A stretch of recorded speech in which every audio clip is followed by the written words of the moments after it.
प्रिय दोस्तों, नमस्कार। जीवन चक्कर जय कुमार एस्ट्रोलॉजी में आप सभी का स्वागत है। हाजिर हूं एक नए विषय के साथ, जिसमें आज हम बात करेंगे तलाक योग। प्रिय दोस्तों, कुंडली में तलाक योग कैसे बनता है, कौन कौन से ग्रह इस योग को बनाते हैं और क्या ऐसी दिक्कत क्रिएट होती है जिसकी वजह से दाम्पत्य जीवन प्रभावित होता है और पति पत्नी तलाक लेने की स्थिति में पहुंच जाते हैं। तो प्रिय दोस्तों, यहाँ पर मैंने कुंडली के 12 घर लिखे हुए हैं, जो कि कुंडली में 12 घर हैं। ये फिक्स होते हैं, घर कभी भी चेंज नहीं होते, राशियां इनमें चेंज होती हैं। तो प्रिय दोस्तों, यहाँ से हम पहले नंबर जो घर है, यहाँ से देखते हैं हम स्वयं को, यानी कि अपने शरीर को देखते हैं। और जो 7 नंबर का घर है, यहाँ से देखते हैं हम पत्नी को। तो प्रिय दोस्तों, पहला जो घर है वो हमें खुद के बारे में बताता है, और जो 7वां घर है वो पत्नी के बारे में बताता है। अगर आप मेल हैं तो पत्नी के बारे में बताएगा, और अगर फीमेल हैं तो पति के बारे में बताएगा। तो प्रिय दोस्तों, ऐसी कौन सी स्थिति है, ऐसी क्या सिचुएशन बनती है कि दाम्पत्य जीवन प्रभावित होता है और दोनों में मनमुटाव होते हैं। तो प्रिय दोस्तों, यहाँ पर हम 4 पॉइंट्स के ऊपर बात करेंगे। पहला जो पॉइंट है, इसमें क्रूर ग्रह, और दूसरा पॉइंट रहेगा क्रूर और पापी ग्रह, और तीसरा जो पॉइंट है वो रहेगा नीच के ग्रह। और लास्ट में हम बात करेंगे, अगर ये योग कुंडली में बन रहा है तो उसका समाधान कैसे करें।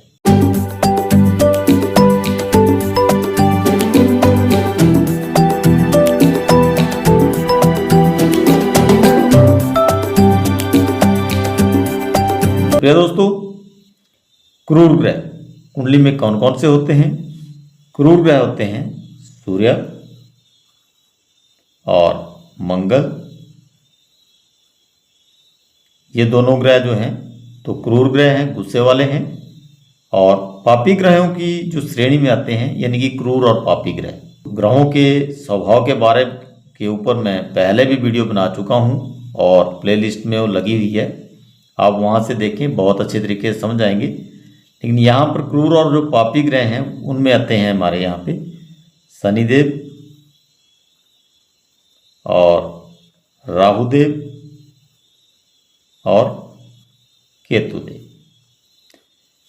ये 3 जो ग्रह हैं ये हैं क्रूर और पापी। लेकिन जो सूर्य और मंगल हैं, ये दोनों सिर्फ क्रूर ग्रह हैं, यानी कि गुस्से वाला इनका स्वभाव है। तो प्रिय दोस्तों, 7 नंबर जो कि हम लाइफ पार्टनर के बारे में देखते हैं, तो यहाँ पर अगर कोई ग्रह क्रूर बैठ जाए, यानी कि अगर यहाँ पे सूर्य बैठ जाते हैं, तो सूर्य जो है तो 1 नंबर की राशि में उच्च के होते हैं और 7 नंबर की राशि में नीच के हो जाते हैं। उच्च और नीच ग्रहों की कैसे देखते हैं, इसके बारे में मैं पहले वीडियो बना चुका हूँ, वहाँ से आप देख लें। अगर आप नए हैं और वो वीडियो आपने नहीं देखी है तो वहाँ से आप देख लें, ताकि आप इस चीज़ के बारे में और भी अच्छे तरीके से समझ जाएं। तो प्रिय दोस्तों, 7 नंबर में सूर्यदेव हो जाते हैं नीच के।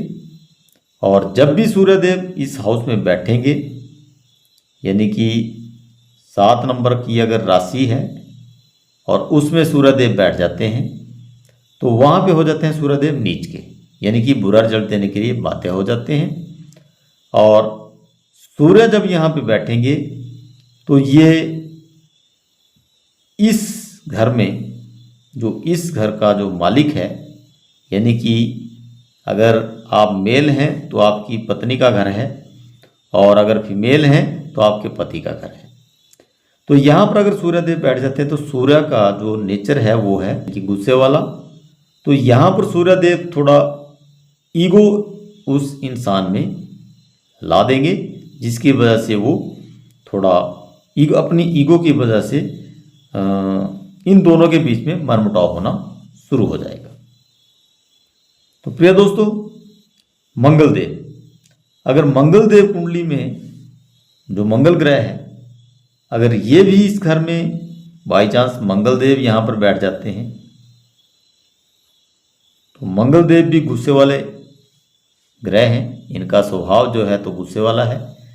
तो प्रिय दोस्तों, मंगल अगर इस घर में बैठ जाता है तो इस जातक के स्वभाव को गुस्से वाला अपना देगा, जिसकी वजह से दोनों में लड़ाई झगड़े होना स्वाभाविक हो जाएगा और उन दोनों में विच्छेद होना की संभावना बढ़ जाएगी। आगे बात करते हैं हम शनिदेव की। अगर दोस्तों शनिदेव कुंडली में नीच का होके बैठे, क्योंकि यहाँ पर 3 नंबर पे मैंने लिखा है नीच का ग्रह, अगर सप्तम भाव पे नीच के होके बैठे, यानी कि शनि ग्रह जो हैं तो 1 नंबर की राशि में नीच के होते हैं, यहाँ पर नीच के हो जाते हैं। और अगर कहीं कुंडली 7 नंबर से स्टार्ट हुई हो, 8, 9, 10, 11, 12, 1, तो यहाँ पे 1 नंबर आएगा। और 1 नंबर पे अगर यहाँ पे शनिदेव बैठ जाएं तो शनि का स्वभाव जो है तो बहुत ही गुस्से वाला और क्रूर और पापी ये ग्रह होते हैं। तो ये क्या करेंगे, पति पत्नी में दोनों के संबंध को खराब करेंगे, उनमें मनमुटाव करेंगे और दोनों में तलाक की स्थिति उत्पन्न कर देंगे। नेक्स्ट बात करते हैं हम राहुदेव और केतुदेव। अगर प्रिय दोस्तों इस घर में राहुदेव बैठ जाएं और नीच के होके बैठते हैं, राहुदेव हमेशा ही 2 नंबर और 3 नंबर की राशि में उच्च के होते हैं और 8 नंबर और 9 नंबर की राशि में नीच के हो जाते हैं। तो सपोज करो अगर यहाँ पर 2 नंबर से अगर एक कुंडली स्टार्ट होती है तो यहाँ पे 2 होगा, यहाँ पे 3 होगा, यहाँ 4, 5, 6, 7 और 8 नंबर यहाँ पे आएगा, ये 9 और 10, 11, 12 और 1 नंबर। तो प्रिय दोस्तों अगर यहाँ पर 8 नंबर लिखा है तो 8 नंबर हो गई वृश्चिक राशि और राहुदेव हमेशा वृश्चिक और धनु राशि में हो जाते हैं नीच के। तो राहु छल और कपट का कारक है, ये इस जातक के स्वभाव को शकी बना देगा, भ्रम पैदा कर देगा और जिसकी वजह से जो है तो पति पत्नी में आपसी मनमुटाव होने स्टार्ट हो जाएंगे और तलाक की स्थिति बन जाएगी, क्योंकि राहु क्रूर और पापी ग्रह है। तो प्रिय दोस्तों अगर कोई भी ग्रह कुंडली किसी भी नंबर से स्टार्ट हो सकती है, हमने सिर्फ यहाँ पे पहले घर को और 7 नंबर के घर को, पहला घर और 7वां घर, सिर्फ इन्हीं 2 घरों को देखना है, क्योंकि एक पति का है तो दूसरा उसके सामने पत्नी का है और अगर ये पत्नी का है तो ये पति का है, यानी कि आमने सामने दोनों पति और पत्नी के घर हैं। हमने इन्हीं घरों को इसमें देखना है।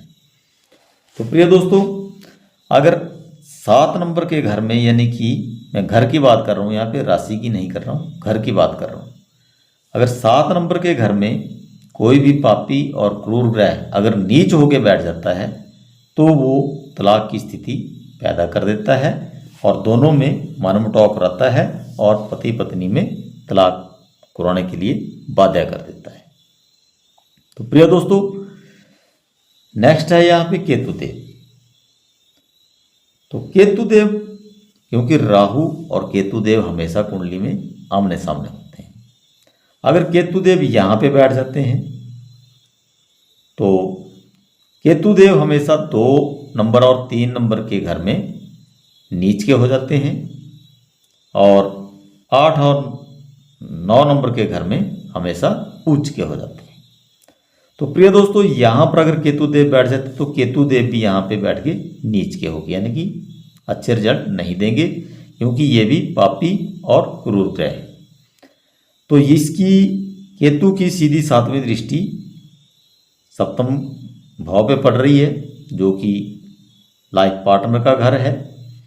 तो यहाँ से केतुदेव अपनी 7वीं दृष्टि जब देगा तो ये भी पापी और क्रूर ग्रह है, तो ये भी दोनों में विच्छेद कराने का काम करेगा।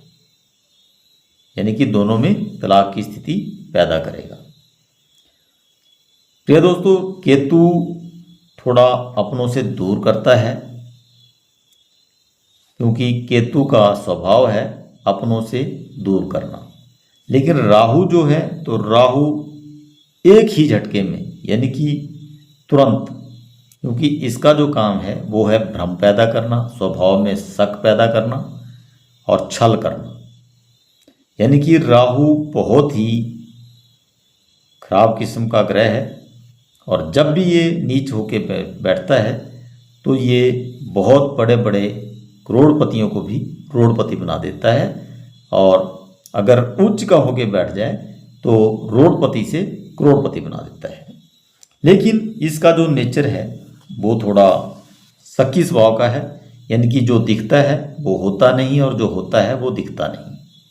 तो प्रिय दोस्तों, मैरिड लाइफ में अगर कहीं भी कोई शक पैदा होता है तो धीरे धीरे लड़ाई झगड़े बढ़ते हैं और स्थिति तलाक तक आ जाती है।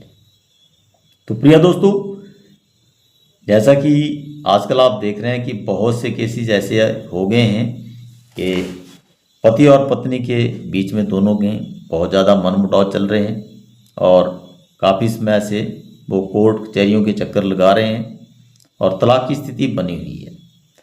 तो प्रिय दोस्तों, अपनी कुंडली का विश्लेषण करवाएं, उसमें आप चेक कराएं कहीं आपके जो सप्तम भाव हैं उसमें कोई नीच का ग्रह तो नहीं बैठा हुआ है। इन पापी और क्रूर ग्रहों में से कोई ना कोई ग्रह नीच का यहाँ पे बैठा हुआ है, जिसकी वजह से ये पति और पत्नी में अनबन करा रहा है और स्थिति तलाक तक की करा दी है।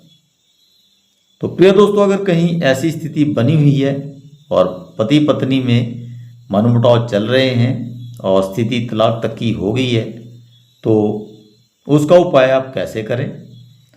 अगर ग्रह मार्ग स्थिति में है तो उसका आप दान करें। ग्रहों के दान के ऊपर भी मैं वीडियो बना चुका हूं और मैंने अपनी प्लेलिस्ट में लगा दी है। अगर आप पहली बार ही जय कुमार एस्ट्रोलॉजी यूट्यूब चैनल पर नए हैं और अगर मेरी वीडियो को आप पहली बार ही देख रहे हैं तो इससे पहले जो मैं वीडियो बनाई है उनको आप ज़रूर देखें। उसमें मैंने ग्रहों के दान के ऊपर वीडियो बनाई है, कौन से ग्रह का अगर मार्ग ग्रह है कोई तो उसका किन चीज़ों का दान करें और कौन से दिन करें, किस समय करें, उसमें मैंने पूरी डिटेल में बता रखा है।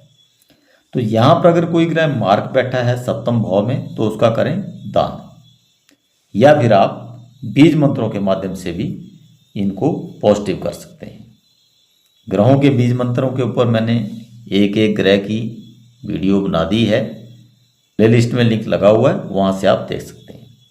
तो प्रिय दोस्तों, अगर कहीं भी ऐसी स्थिति बन रही है तो अपनी कुंडली का विश्लेषण कराएं। आप देखेंगे कि कहीं ना कोई पापी ग्रह आपके सप्तम भाव में बैठा है या फिर पहले घर में बैठा हुआ, जिसकी सातवीं दृष्टि सप्तम भाव पे पड़ रही है, जिसने मैरिड लाइफ को डिस्टर्ब करके रखा है। तो उसका आप उपाय करें। अगर मार्ग ग्रह है तो दान करवाएं या फिर मंत्रों के जाप से नमन करके उसको शांत कराएं, मैरिड लाइफ सुखी हो जाएगी।